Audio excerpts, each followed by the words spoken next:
What's going on, everybody? It's your boy JP, Joe Paul, backing them up, building, man. Everybody's having a great day, wonderful evening, and feeling good on this Friday night. Fresh after another Fever dub. The Fever come out and win another game tonight against the Golden State Valkyrie, a very good Golden State Valkyrie team. A Valkyrie team that's coming off a win last night against the New York Liberty. I believe they pretty much blew them out. Game was close coming out of half, but they kind of just dominated coming down the stretch. So they arrived in India at around 4 a.m. this morning, according to Tip Hayes. But they came out in that first half. They played very well. They put together a very, very solid performance. Overall, fell short. It was a great team win for the Fever, but we'll get to that in just a minute. So it's been a lot that happened since the last time I posted a video. My bad. My back was flaring up. Woke up a little tight. Thought I was gonna be able to record a video, then just couldn't. Not sure what happened. But since the last time I recorded a video, then if you ever did catch another dub, so they are on a 3-game win streak after the win tonight against the Valkyries. So they came out last game and handled the Fire pretty easily by a score of 90-73. Aliyah Boston came out, huge game, 24 points, 8 rebounds. Ty Harris, in the absence of Caitlin Clark, we'll talk about that in a second, came out and had 7 assists, no turnovers. Bridget Carlton did what they did. The Fire overall, I don't feel like they're a great team. I didn't feel like they were a great team when they were first constructed.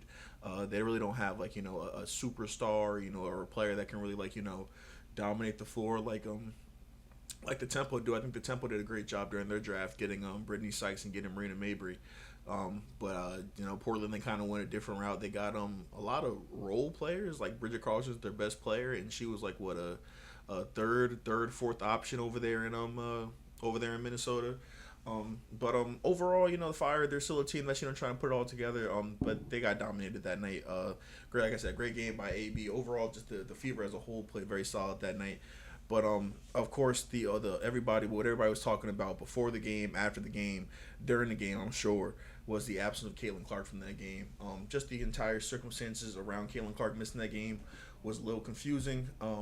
Everybody was under the assumption that she was going to play. The Fever dropped a injury report the day prior to the game. No injuries to report. Everybody was healthy, so you think that going into that game on I believe it was Wednesday, you felt pretty good. You felt that you were gonna have a full team. Felt like you'd be able to handle the Fire. We'll get this going and we'll move on to the next one. But Caitlin ends up missing the game, and conspiracies go crazy. Of course, anything that pertains to Caitlin Clark, conspiracies are gonna follow. But this took on an entire different life of its own. So for with my job, I end up driving a lot. I end up doing a lot of driving. I'll drive like an hour and a half, 2 hours to get to where I have to go or whatever. So I listen to a lot of different content during that time. And when I say you can think about every conspiracy in the book as to why Caitlin missed this game. It was there. You had the fact that people thought that she was suspended.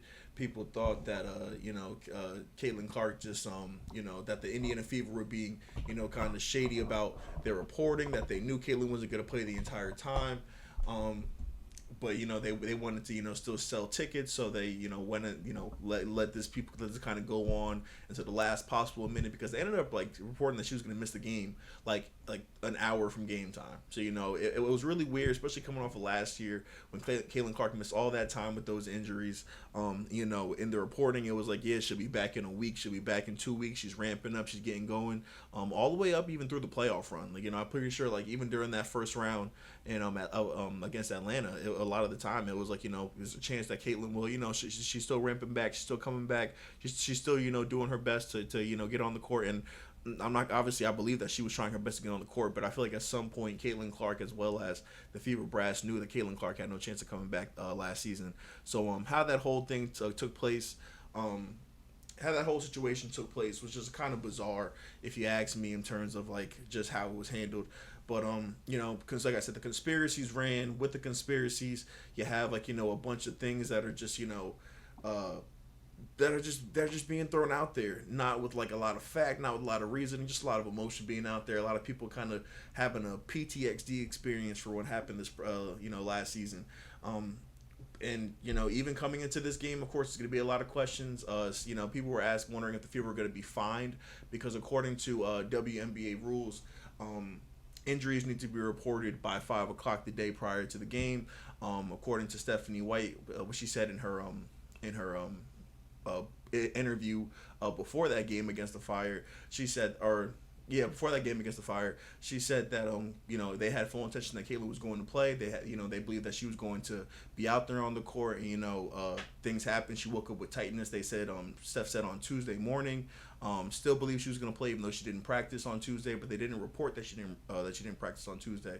And that should have been reported. That should have been on the injury report, and it wasn't. So people were wondering if the people were going to get fined for that, and they ended up getting a warning by the WNBA. So the WNBA pretty much was like, we're not going to do the absolute most and throw the hammer down on you. We're going to just don't do it again, basically. So prior to tonight's game, Steph White did her typical pre-game conference, and here's what she had to say pertaining to the Fever getting that warning over the handling of their injury report. Reaction to getting a warning from the league as a team for the injury report involving Caitlin.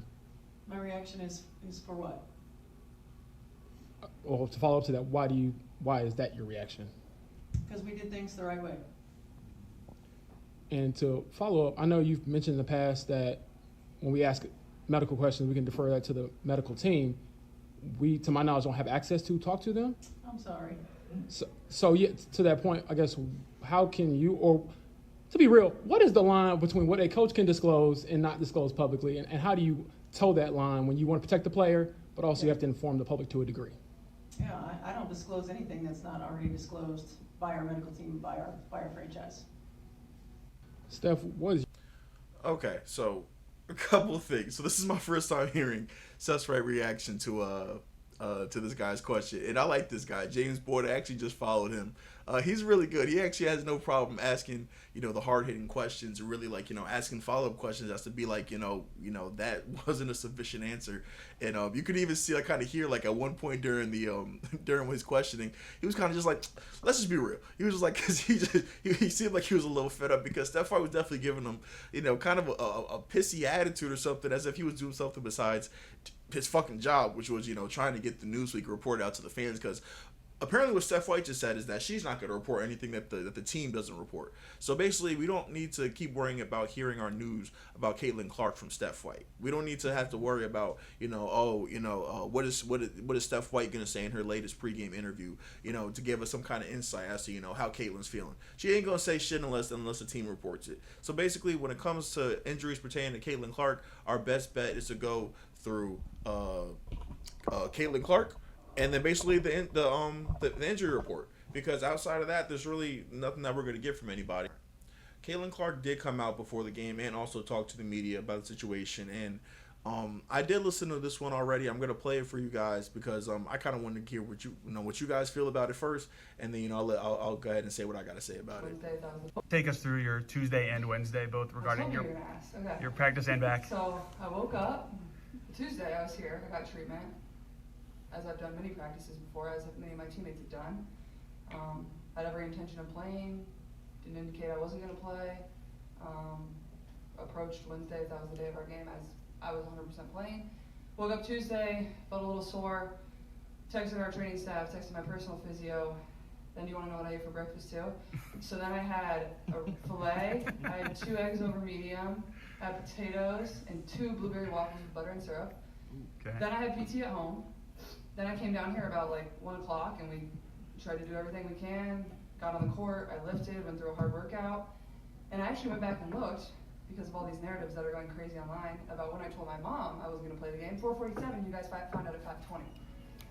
So one of the most important people in my life found out 40 minutes before you guys. So that's what my last 2 days leading up to that Wednesday game looked like. Okay, sorry. Who made or what led into the final call for you not to play in that game? I think at the end of the day, it's me and my confidence. And then obviously I have a great team around me. It's not only me. And I trust our medical staff a lot. I have my own personal people that have really helped me too. And, my sports psych, talk to him a lot too. Coming back from injury and having three soft tissues or however many soft tissue injuries is a real mental challenge. I think everybody expects me to be like this. It's not. It's like this. And these are the best players in the world. And if I don't feel 100% confident in my body, on game 5 of the year, I don't know if that's really worth it in that scenario. I want to play every single game. I want to play 44 games in a season. I'm doing everything I can to do that. I'm putting my body in my best position I can to, and I feel really good and really confident in my body, but there's moments where I still struggle a little bit, and I get in my head and things like that, and I'm sore. Like, that's just the reality of it. You can ask any athlete, you can ask any basketball player, women's basketball players, or any athlete around the country, any professional sport. They'll tell you the same exact thing. Thank you. All right, so definitely let me know in the comments what you guys think about that soundbite.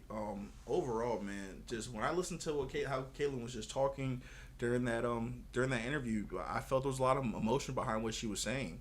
Overall, I feel like she, for the first time ever, really showed cracks of being annoyed by the different kind of narratives and whatnot that come around her name for just about everything that happens. She can't even miss a game without people drawing up trades for her, saying that she needs to get out of her organization. I think that Rachel Namita, shout out to Rachel, I'm actually a big fan of hers.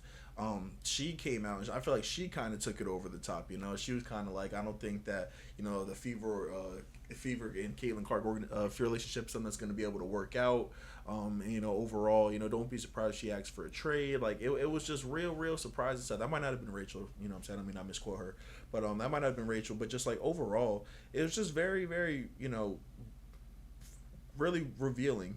Just how Caitlin went about that particular pregame. A lot of emotion behind it. She talked about just how at the end of the day it comes down to how she feels with her body, how she feels with her movements, how she feels with her ability to be who she needs to be in order to perform on the court.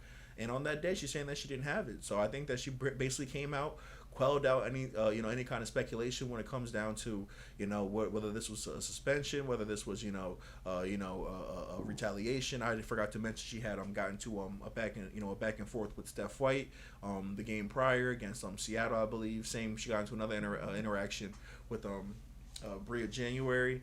Also, so people were just talking about retaliation and just a lot of noise surrounding her, and I think for the first time ever she came out and she really showed that she is tired of it, without saying names and directing any direction to any certain person. Anybody that saw that interview is going to be like, she was pissed. She was very upset, what I'm saying? When she talks about, my mom found out at 4:40, you guys found out at 5:20. She's like, yo, like, I really did try everything in my power to be able to play, and I believe that. That's why it came out so late. I think that she was trying to get up into the very last possible minute to be able to, come out and to play. And I think that's why Steph White's attitude was kind of like, yeah, I don't understand why, we were warned. Because at the end of the day, we had a player who was trying their hardest to get out there on the court, but at the end of the day, she couldn't get it done. Maybe I'm naive. Honestly, Steph White probably should know the rules better than that. And, but I kind of understand why both Steph White and Caitlin were pretty defiant, in these games, or sorry, in these interviews. And that fire definitely transitioned over into the game as we finally move on to the actual game that happened tonight. Caitlin Clark came out and she was, a flamethrower, in the literal sense, and on the court, she came out very strong as she has done multiple times in the first quarters of the season, coming out very aggressive. I think she had, again, five points in 2 minutes. She hit a deep three, she hit a layup, kind of got herself going. Finished with 22 points, 9 assists for the night. But she just had a kind of fire about her. She kind of just seemed pissed, and when she hit her very first three, you kind of saw that she was I'm pretty sure she was talking. She was running her mouth. She was being really being very, very brash today. And as the game went on, you saw that she was really upset with the refs. Anytime the refs made a call, she was very demonstrative in her body language and just like what the hell, that's a bad call. Like, I can't believe this. And like from time, I really thought she was gonna get it. She ended up getting a technical. Shout out to the refs today. They actually did let her get away with kind of just like flying off the handle for a minute. Like that black bold ref, I ain't gonna lie, he could have definitely gave her a tech. She ended up getting a tech anyway because she ended up getting tied up with I forgot who it was. One of the players, oh, here it is. One of the players on the I think that's Solange, I believe that's her name is, on the Valkyrie. And they ended up going back and forth, exchanging a couple words. Caitlin Clark, I'm pretty sure, told her don't do that shit because Solange threw a quick little elbow or something. But it was something small. She got that technical. And honestly, from that moment, I think that technical was kind of what woke her up. She kind of came out and started playing, a more complete game here in the fourth quarter. Even though we got that two-man game going with AB. AB again was huge tonight. Another huge night for AB. She's definitely strung together a couple of games now, looking like the complete player that I know she is. Back-to-back games, she hit a three. Back-to-back games with 20 points. Back-to-back games that I feel like she dominated all the other centers on the court. And overall, I feel like as a team, this should be probably one of the best. This is easily the best Fever win of the season this year. But in terms of the last couple years, this has got to be one of the better Fever wins in general. You know, coming in and playing against a team that was 3-1, again, a team that is a very, very, very good team. This Mr. team is no joke. You know what I'm saying? They're very, very talented. They're very, very good defensively. You know, like all, you know, teams, they ended up giving the Fever some trouble for a quarter or so. You know, the Fever weren't able to really define their offense. But what, as opposed to what happened in this game as opposed to others, Caitlin Clark in the Fever offense, they were able to Caitlin Clark in the Fever offense, they were able to keep it going and kind of, you know, catch their footing again. Caitlin ended up getting into a back and forth a little bit with Tip Hayes, so, you know, that was kind of dope. Tip was unguardable tonight. I think she ended up with, let's see real quick here. Tip Hayes finished with 19 points. She was unguardable. She was a player that, you know, the Fever, you could just see that's a player that the Fever really struggled to guard with. She's lengthy, she's crafty, she's, you know what I'm saying, got that change of direction, got that speed, able to get downhill, able to finish through contact. And she gave the Fever trouble. And, you know, for a little minute there, Caitlin and her were going back and forth. I believe that Tiff Hayes came down and hit a layup, and she was talking, and Caitlin came down and hit a step three, and then Caitlin was talking, and that's when they kind of got in each other's face. And I just love it, man. I love when the game gets heated like that, because at that point we're just talking about straight hoops, man. We're talking about, like, yo, you're not better than me. I don't give a damn what you're doing out here. You're just not a better player than me. And at the end of the day, man, that's what I love when it comes to basketball. That's what, you know, I honestly turn the game on for. And honestly, just for this Caitlin Clark performance, taking a look at these highlights, like, she did just about everything. You know, I love me a good Caitlin Clark mid range. People say that Caitlin Clark's game has not gotten any better, but this right here is amazing to me.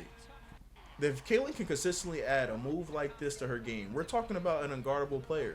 Right now, Caitlin is a player that can really dominate you in this part of the court, in this part of the court. If she ever decides that she wants to be able to score inside this middling part of the court, you're looking at a 30-point per game score. Because at this point, they can't stop her from going to the rim. And if she can score inside the paint here, if she can develop a floater, if she can develop a shot like this where she's able to hit a little step back, one leg shot, I feel like her mid-range game is so ugly because she doesn't really get a lot of lift on it. But overall, man, she's able to add that to her game, and then you know, she has the deep threes going. She's definitely got her three ball going ever since that Mystics game. You know, I was kind of hoping if, you know, that was kind of like a catalyst, or, you know, something that was just kind of be a flash in the pan. But she's gotten going. Lexi Hola's gotten going. She knocked down 2 threes today, knocked down 4 in the game against Seattle. Just an overall great Fever win, man. Great Fever win. Now they're going to be off for the next 6 days. They don't play again until next Thursday, which I think is absolutely absurd. I think that the WNBA can definitely afford to play more games if you got teams that are not playing games for damn near an entire week. That's insane. No basketball team should be playing on a football schedule. That's insane. Yeah, man. I think that's all I got for this one, man. Like I said, we'll have a little bit of a break in between Fever games, so I'll find some other things to talk about, you know, get it going around the league. Don't worry, these videos will not be just audio for long. You know what I'm saying? We're going to get the camera going in here soon, and we're going to turn things up around here. Fever now are, 4-2 on the season? So, listen, 3-game win streak. We're getting it going. We played this team again on Thursday, so they'll be more rested. We'll be very rested because we wouldn't have played in damn near 7 days. And we'll see how that goes. So leave a like, leave a comment, hype the video, and I'll see you on the next one. Peace.